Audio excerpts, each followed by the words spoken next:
urgent surgical treatment with graft replacement of the ascending aorta. The natural history of IMH, as you heard, is varied and difficult to encapsulate.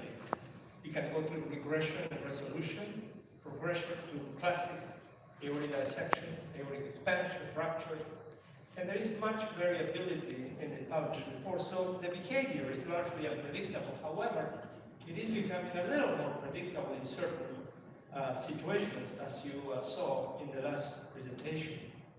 Look at this patient, for instance, that was doing just fine and dandy, and then 4 months later, on repeat imaging, shows up with that lesion in there, or this one that went on relatively rapidly to progression into an impressive PAU and a saccular aortic aneurysm. The high-risk factors or features for IMH were defined some 10 years ago on this publication in Europe of an expert consensus where all of these features were clearly delineated. So we are left with the following indications. Type A, the very existence of type A in and of itself is an indication for intervention generally, as we said. But it is important to note that the outcomes with medical treatment alone are not well documented, and that many cardiac surgeons to this day seem willing to act less aggressively in the face of type A IMH versus type A aortic dissection, and perhaps that is the right thing to do. For type B, on the other hand, you already heard what the indications may be: aortic diameter, the thickness of the IMH, which has been said over the last several years, more than 10 millimeters, but as you heard from Paneton in particular, they have found that 8 millimeters is the right number. I don't know how many experts are embracing that lower number for the thickness. Rupture, of course, and IMH associated with PAU and other similar complications. This is a paper that Paneton was talking about, where they established the 8 millimeter threshold. In terms of technical strategies, very few things to add to what you heard. It tends to be technically straightforward, since there is only one lumen to deal with. It's not a dissection. The majority of experts would favor endograft coverage of the full length that descend down to the cerebral.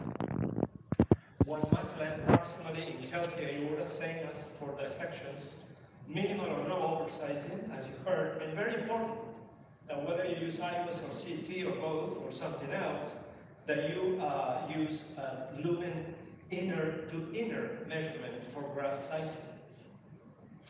So this much we know. Relatively uncommon, identical clinical presentation to acute type B dissection. Complication potential would appear to be greater than aortic dissection.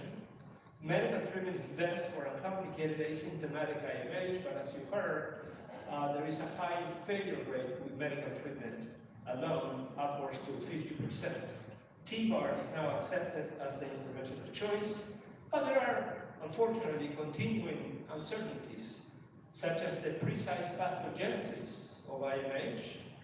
The indication for intervention remains somewhat undefined in the absence of clear-cut complications, and the extent of aortic coverage in the sense that it continues to, of course, cause fear of paraplegia and perhaps inhibit the deployment of T-bar earlier and more frequently. Ultimately, we face, I think, a persistent absence of large prospective or retrospective cohort data generating robust evidence on IMH-specific outcomes, but the situation is getting a little better in this regard. Thanks very much.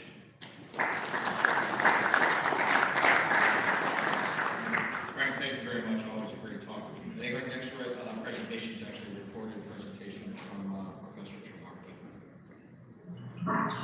Good morning to everybody. First of all, thanks to Frank Mead and the meeting board for having me with this presentation, which is about the expert consensus of the European Society of Vascular Surgery on ascending TIVR.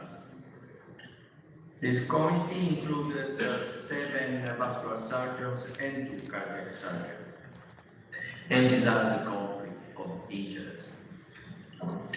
Diseases that were included in the analysis were acute and chronic type A dissection, intramural hematoma, pseudoaneurysm, PAU, or even ascending aneurysm that traditionally are all disease managed with open approach.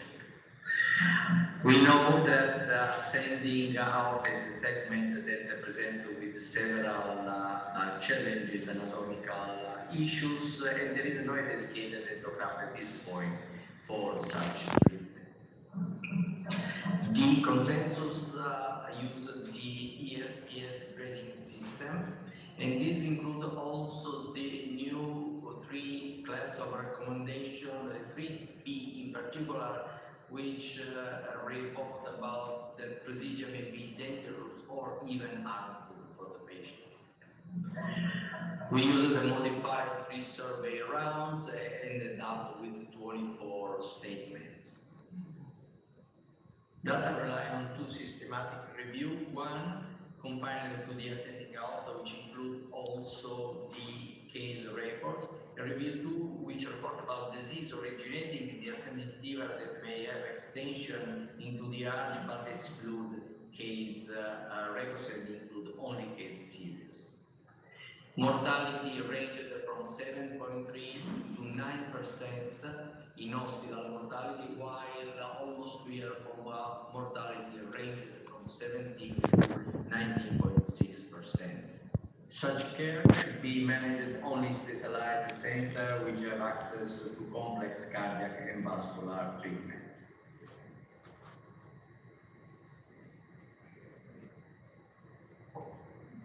Patient selection included the disease already mentioned, even type A dissection, which mortality ranged from 10 to 13%, and these are the class 2A recommendation, while fusiform aneurysm and intramural hematoma can be managed with this therapy with the class of recommendation 2B.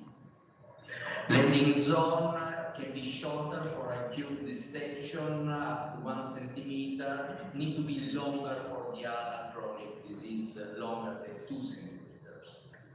Oversizing may range from 10 to 30% considering the type of disease. Number of stents is much better with only 1 stent, but if we can use or need to use more than 1, at least 3 centimeters are recommended. The data that we have about this topic comes from the ARISE trial, which give us additional information in a short while. Of course, a single stent can be much better for those anatomy that permits such treatment. When we have a necessity to extend over the aortic arch, of course we can use fenestrated or branch integrated endograft. Access sites more frequently adopted is the femoral artery. However, also supraortic vessels and the left ventricular apex can be used. Rapid ventricular pacing is most frequently adopted methods to reduce the cardiac output. General anesthesia was the preferred method for treating this patient. There are no specific contraindications related to prior CABG or prior TAVR. Even in infected patients with control of low bacterial level of antibiotic sensitive therapy, such approach with ATIVA can be adopted. Of course, there is always the key principle that ATIVA need to be viable in selected high-risk patients. Is therapy possibly adopted as a bridge when necessary in a shorter patient, for example? And we need to treat endoleaks when these are direct, like type 1A or 3. To conclude, is an emergent option for selected patients in a specialized center is of course a much less invasive alternative. It's an valuable addition.